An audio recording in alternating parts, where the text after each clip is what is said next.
Good morning, student. Today in our class, we will start a new chapter, that is temperate zone. Okay, so let's start. At first, we will discuss some important informations about temperate zone. Like number 1, this temperate zone are found between the tropics and the Arctic or Antarctic Circle.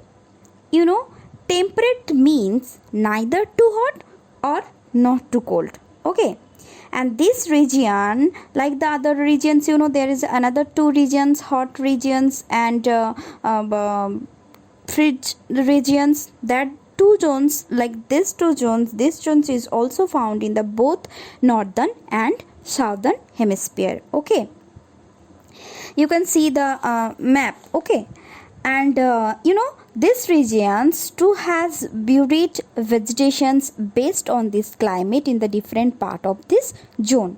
So now we will discuss about the features of the temperate zone, and first we will discuss about the climate. These regions means temperate zones are neither too hot or not too cold and warmer near the tropics in both hemisphere.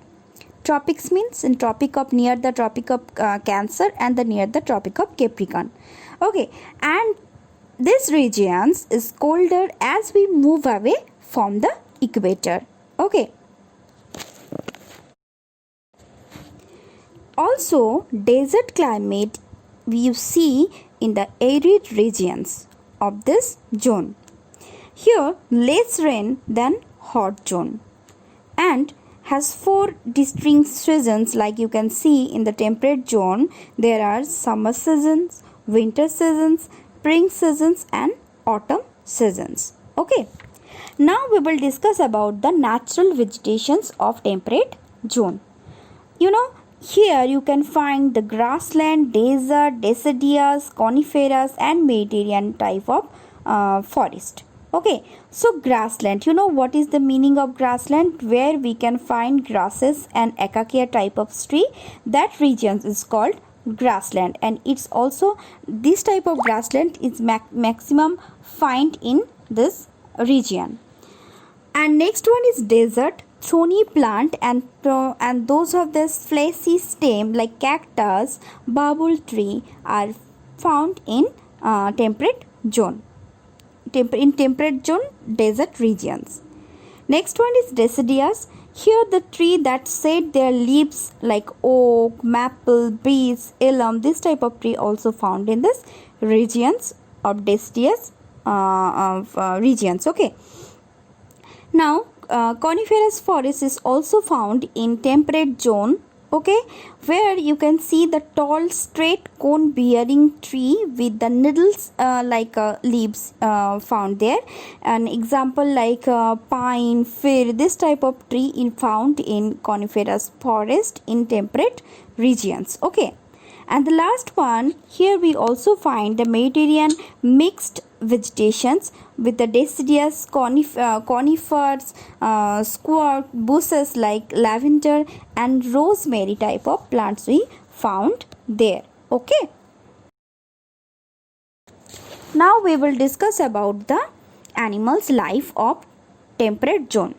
Here the animals adapted to the habitat in the various way, including the hibernating. What is the meaning of hibernating? Yes, sleeping through the seasons of cold. Okay, and migrating. Migrating means move one place to another place. Okay, here animals found in the northern hemisphere like bison, grizzly bear, giant panda, etc. And in southern hemisphere is also found like anteater, llamas, alpacas, anacondas, kangaroos, koala bear, etc. Okay. Now last we will discuss about the people, human life of this temperate zone. Here you can see that northern hemisphere the farming mainly peoples are depend on farming, where the mechanized farming in the developed areas that grow large amount of wheat. That's why this regions is also called granaries of the world, because of the maximum growing of wheat. Okay, and peoples who lives and work in these cities. Next, southern hemisphere. Southern hemisphere, there are the maximum nomadic populations in the arid regions found there, and farmers and ranchers are also found there. People who lived and work in city, you can see in this temperate zone. Okay, so these are all about for today class. I hope all of you understood. If there is any queries, please let me know. Thank you.